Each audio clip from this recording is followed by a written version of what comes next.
Abbiamo il piacere di conoscere in maniera più approfondita questa associazione veneziana e due volontari che parleranno, Teresa e Alice, vi spiegheranno bene, perché tutti conosciamo la Vapo, però lo conosciamo a livello superficiale, sappiamo che c'è, sappiamo quando chiamarlo quando c'è bisogno, però non sappiamo esattamente come funziona. Direi alle due volontarie di venire e una alla volta di parlare. Grazie.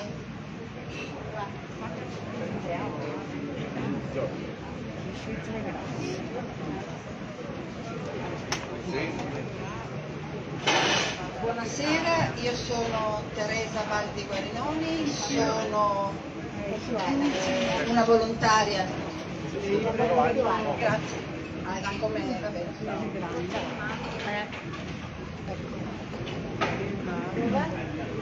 Va meglio così?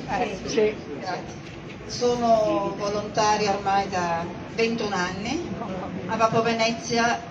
Dico Venezia perché Vapo è nata a Venezia, è un'associazione nata l'8 dicembre del 1988 grazie ad un gruppo di signore che volevano fare qualcosa per l'allora famoso reparto Gaggia, riceveva i pazienti oncologici, era un reparto di brutte condizioni, per cui queste signore hanno creato questa associazione che in primi tempi si è occupata, ha cercato di comprare materassi, comprare letti, mettere delle ventole per far sì che i poveri pazienti non dovessero soffrire troppo il caldo. 37 anni sono passati a Vapo Venezia, è diventata una cosa molto grande. Noi a volte non ci rendiamo neanche conto, siamo un gruppo di circa 100 volontari sulla carta, attivi siamo molto meno, ma siamo molto attivi. Potete trovarci o vederci, spero di no, negli ambulatori di oncologia e ematologia a Venezia, negli ambulatori di oncologia a Mestre, nel reparto di oncologia a Venezia, presso l'hospice del Fate Bene Fratelli, andiamo a domicilio, ci vedrete a volte passare con carretti cariche di borse, di ausili, carrozzelle, comode. Cerchiamo di aiutare la nostra equipe medica che si occupa delle cure palliative. Le cure palliative sono una cosa relativamente nuova ma molto importante. I pazienti in una fase della malattia, non sempre terminale, però che non ha più tantissima luce, vengono affidati al nostro nucleo di medici, gruppo di medici, equipe medica formata da 3 medici, 7 infermieri, 5 OS, psicologhe e volontari. Come si sostenta questa equipe medica? Occupa in convenzione con l'ULSS. Da un punto di vista economico, forse io dico sempre ecco perché l'ULSS ci vuole abbastanza bene, l'ULSS sostiene 2/3 delle spese e a Vapo Venezia 1/3. Non sono pochi. Ecco per cui ogni tanto sentirete parlare di raccolte fondi, ne abbiamo un estremo bisogno. Ci sono degli eventi molto importanti, adesso è rimasta l'asta natalizia che ci permette di raccogliere dei fondi solo per l'equipe. Io vi posso, scusate vi do una cifra, ma solo per l'equipe medica noi ogni anno dobbiamo sostenere una spesa che va dai 150 ai 180 mila euro. Quindi non sono pochi. Tutto quello che noi offriamo, poi voi dovete sapere, è rigorosamente gratuito, in ospedale, a domicilio, il sostegno psicologico. Noi abbiamo paghiamo 3 psicologhe che 5 giorni su 7, dal lunedì al venerdì, sono a disposizione di pazienti, loro familiari, durante la fase della malattia, durante l'elaborazione del lutto. Il tutto rigorosamente gratuito, a domicilio o in ospedale. Questi dépliant, che mi farà piacere se vorrete portare a casa, vi illustrano le nostre attività. Ci sono dei pittogrammi che sono questi disegni che vi fanno capire un pochino cosa facciamo. La casetta illustra l'assistenza a domicilio, le mani, la nostra accoglienza nei vari reparti ospedalieri o hospice. Questa nuvola rosa adesso molto, in questo periodo molto diffusa, è il sostegno che noi facciamo alle donne operate al seno e non solo al seno, e questa è la valigetta dei nostri medici, quello che sta a simboleggiare il nucleo delle cure palliative. Cosa posso dirvi dopo altro? Per i pazienti in reparto negli anni abbiamo organizzato diverse cose, non ultimo la presenza, grazie alle proposte di giovani persone. Io sono una grande sostenitrice dei giovani, non ce ne sono molti tra i volontari, a parte per esempio questa meravigliosa fanciulla alla quale darò la parola, ma per dei motivi molto semplici. I giovani o studiano o lavorano, si devono spostare, quindi noi un pochino più avanti negli anni, ancora abbastanza in forze siamo, però i giovani ci portano le idee. E ancora ormai 11 anni fa una giovane ci ha contattato, una meravigliosa fanciulla, adesso diventata mamma, e ci ha proposto una collaborazione con il Conservatorio Benedetto Marcello. Noi negli anni, fino al Covid, poi abbiamo ripreso, abbiamo portato nel famoso Gaggia tutte le classi di strumento del conservatorio, violoncelli, arpe, classi di canto, pianoforte, va bene, violino, cioè veramente delle esperienze meravigliose. Cos'altro? E proprio a margine di questa cosa vi leggerò dopo, come chiusa, le considerazioni di questi due giovani che dopo un anno, questo meraviglioso esperimento della musica in ospedale, hanno voluto trasmetterci. Credetemi, io sono molto terra, ma ogni volta che le leggo mi emoziono, per capire quanto anche la musica. Abbiamo collaborato con l'Accademia di Belle Arti, e non solo adesso che i giovani ci offrono i quadri, ma hanno disegnato per noi l'istituto, il liceo artistico, sì, che ci ha fatto dei quadri che, se voi, mi auguro di no, passate in radioterapia o in oncologia, li vedete esposti. Quindi evviva i giovani per le loro idee che sempre ci trasmettono. Ogni anno c'è un corso volontari, perché ne abbiamo sempre bisogno, siamo tanti sulla carta, ma poi al lato pratico cominciamo un po' a averne bisogno.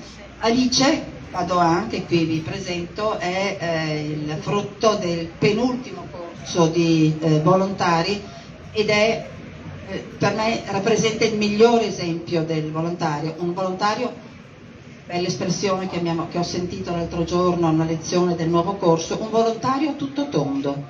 Cioè il volontario non è necessariamente colui che stringe la mano al paziente che se ne sta andando, il volontario appunto è chi fa i trasporti, il volontario è chi va a domicilio, a chi fa un accompagnamento.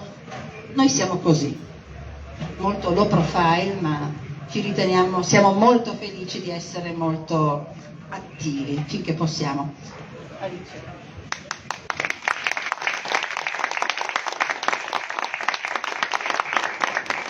Buonasera a tutte e a tutti, sono Alice e, come diceva Teresa, sono una nuova volontaria. In realtà il corso che abbiamo fatto con delle altre compagne che sono qui è durato quasi un anno, e abbiamo avuto un corso prima teorico gestito dai primari, da altri volontari, dalle organizzatrici, e poi mi pare 9 mesi di tirocinio nei vari ambiti in cui Avapo fornisce assistenza. E io mi sono avvicinata ad Avapo per, purtroppo, mie questioni personali, come può essere capitato a gran parte della cittadinanza veneziana, e una volta diventata grande sentivo la necessità di restituire il bene che Avapo ha dato alla mia famiglia, sia durante la malattia che successivamente, per cui era il momento di restituire quello che di buono avevamo ricevuto noi. Cosa posso dire? Io sono stata accolta in questa grande famiglia a braccia aperte dal primo istante, e come nuove volontarie siamo accolte, supportate, ascoltate non solo dalle psicologhe, che è un aiuto fondamentale, ma anche dalle stesse altre volontarie.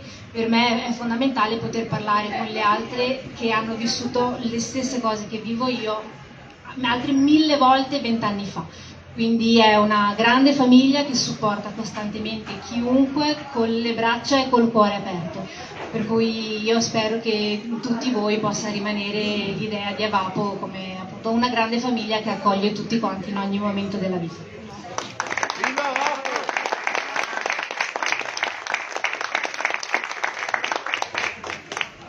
Non so quanto tempo abbiamo a disposizione, posso anche leggere questa testimonianza e poi se volete... Sì, appunto, volete prima la testimonianza o prima le domande? Volete prima emozionarvi? Testimonianza. Testimonianza. Allora, è passato un anno, un bel giorno, io vi dico quali sono stati, come è nata questa cosa, perdono. Bacchettano. Mamma mia, andiamo a sentire. Grazie. Allora, come è nata questa cosa? Un bel giorno, io all'epoca ero stabile e siamo stati chiamati da una giovane fanciulla diplomata al Conservatorio Benedetto Marcello, che ha voluto incontrare il primario di oncologia, il primario di radioterapia e la sottoscritta, e voleva portare la musica in reparto.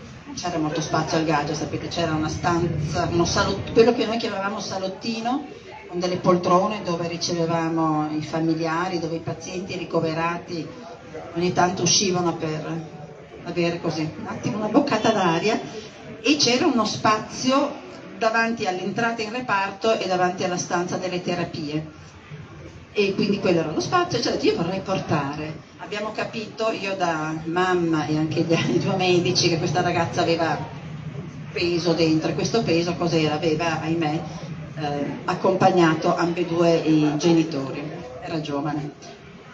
È partito il progetto, nel corso di un anno, una volta al mese, noi il venerdì pomeriggio avevamo il concerto in reparto, e credetemi, io potrei farvi anche dei nomi, abbiamo avuto una cantante, giovane cantante appena diplomata, se voi cercate Erika Tanaka, giapponese, che è diventata famosissima, il maestro, perdonate, di violoncello, adesso non mi viene in mente, comunque, che è arrivato con 11 violoncelli, ripeto, abbiamo portato l'arpa, tutti, che non è facile trasportare un'arpa dal conservatorio in ospedale, va bene, quindi flauti lungo tutto l'ospedale, cioè, meraviglioso. Finito questo primo anno, quindi siamo arrivati a maggio-giugno, perché d'estate si interrompeva il tutto, un po' perché a giugno cominciavano gli esami in conservatorio, poi comunque d'estate si interrompe. Abbiamo chiesto, cari ragazzi, fateci un po' una relazione su quelle che sono state le cose per voi positive, le criticità, e poi questi hanno chiuso di loro sponte con le considerazioni, e queste sono ragazzi, io penso, tra i 20 e i 25 anni. Quindi non... ok, parlo. Quando il musicista giunge nell'atrio del reparto di oncologia, viene colpito dal senso di sospensione che si respira tutt'attorno. Solo di tanto in tanto la visita di qualche paziente o il passaggio del personale medico interrompe la quiete per un istante. Poi tutto torna come prima.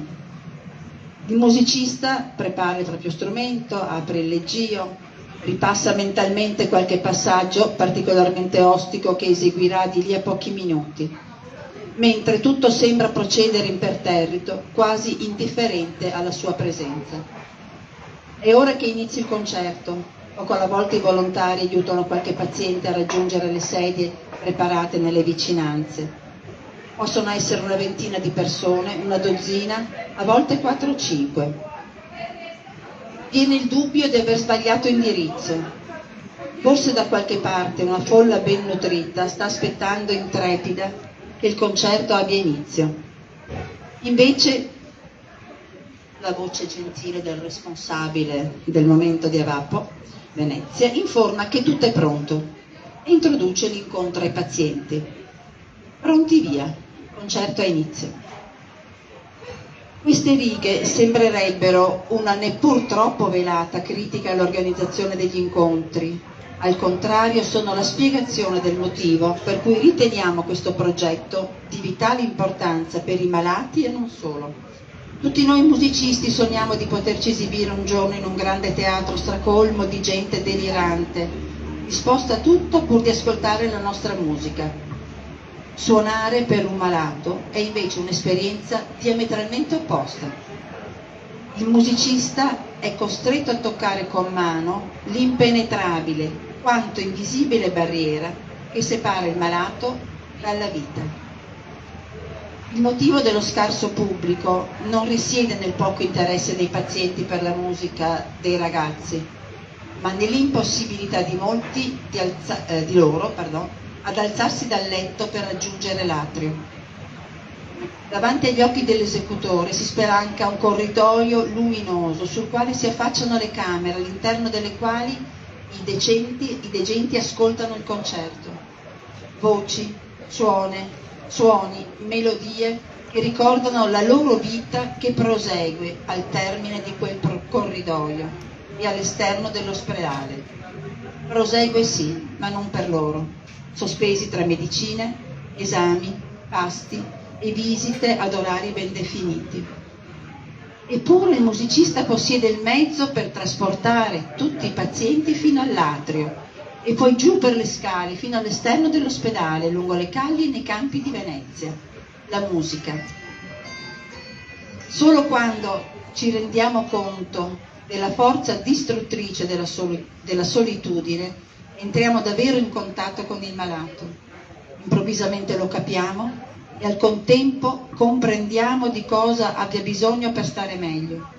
Un ritmo vivace, una battuta spontanea, un errore goffo in un passaggio, una melodia struggente, entrano nel cuore di ognuno di loro creando un'immagine, un ricordo, una gioia.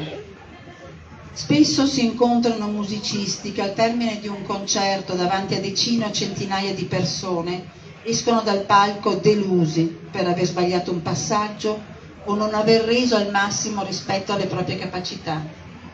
Noi invece abbiamo sentito ragazzi commettere qualche imprecisione, doversi adattare a spazi un po' stretti rispetto alle esigenze dello strumento, ricevere qualche applauso timido da parte dei pochi presenti, eppure gioire con le lacrime agli occhi dinanzi a un paziente che, impossibilitato a parlare a causa della malattia, scriveva il suo sincero grazie con un gesso su una tavoletta. Non possiamo guarire dal male un malato. Per far questo è necessario essere un medico o un santo. Tuttavia, possiamo alleviare la solitudine e l'abbandono. Questo si propone il progetto Incontri con la musica.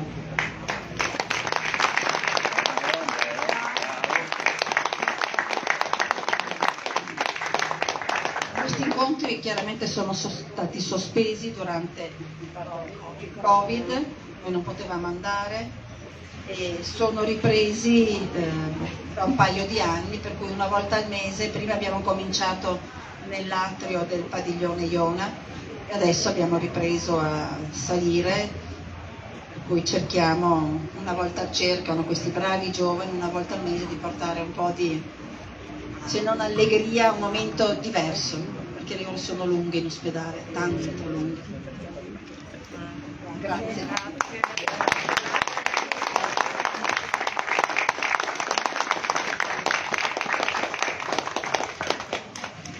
Non so se avete qualche domanda. Vuoi sapere, è laica, vero? Noi per statuto siamo apartitici e aconfessionali. Dopo ognuno di noi nel tempo impara, nel momento in cui ci avviciniamo ad una persona, a capire se c'è una chiave che ci possa portare, se non noi, magari le psicologhe di più, ma comunque ad aprirci ad un qualche spazio della spiritualità. Ecco, ma siamo, ci ho detto, noi non abbiamo cosa, per cui finché eravamo ancora al Gaggia, il sabato pomeriggio in corridoio veniva celebrata una messa. C'erano persone che proprio non ne avevano desiderio, per cortesia messere a porta e noi chiudevamo la porta. Una messa molto, molto semplice, però chi voleva c'era. Posso chiedere che tipo di, diciamo, formazione o che tipo di argomenti per un volontario sono più importanti e che tipo anche di così personalmente stimoli o diciamo atteggiamento si deve avere? Questo lo chiedo chiedo perché anch'io ho bisogno della VAPO per i miei familiari, ecco. Però pur essendo una persona normalmente disponibile, diciamo anche così altruista, generosa, dopo la sofferenza che io ho avuto non sono più riuscita né per la mamma né per mio papà a continuare a frequentare, anche se capisco che è importante, però non ce l'ho fatta più. Allora, io mi sono avvicinata alla VAPO perché ho perso sia il nonno che il papà 8 anni fa. Però appunto adesso io ho 33 anni e per me paradossalmente è più facile approcciarmi ai signori, diciamo, anziani, perché riesco facilmente, diciamo, a entrare in un'ottica di nonni, per cui non avendo più i miei nonni, per me è fondamentale anche solo ascoltare. E, diciamo, allora, durante i corsi teorici ci viene soprattutto insegnato cosa non dire, cosa non fare. Poi nella relazione a tu per tu con la persona viene abbastanza spontaneo capire. Bisogna essere, secondo me, veloci a capire se il paziente intanto ha voglia di parlare, perché non è detto.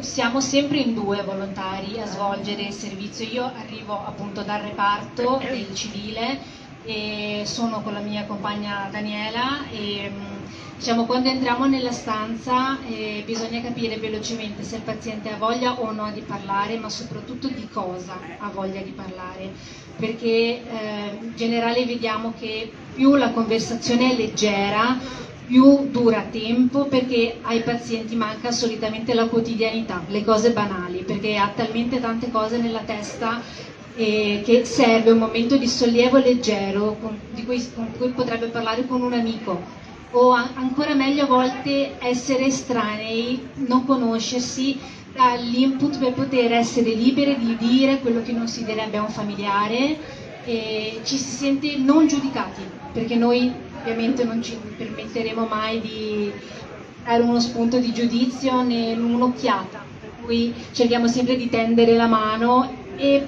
la conversazione viene da sé. Poi è chiaro che si capisce che il paziente ha bisogno di un momento, anche solo perché è stanco, ci congediamo, torniamo, poi in reparto abbiamo sempre un carrellino con tè, caffè, biscotti, con cui rompere un pochino il ghiaccio, diciamo. Per cui è incredibile l'intimità che possa nascere in 5 minuti, anche meno, però si vede che si fa veramente tanto, cioè quello che noi come volontari ci portiamo a casa è incredibile, per cui abbiamo noi il cuore pieno di gioia. Grazie.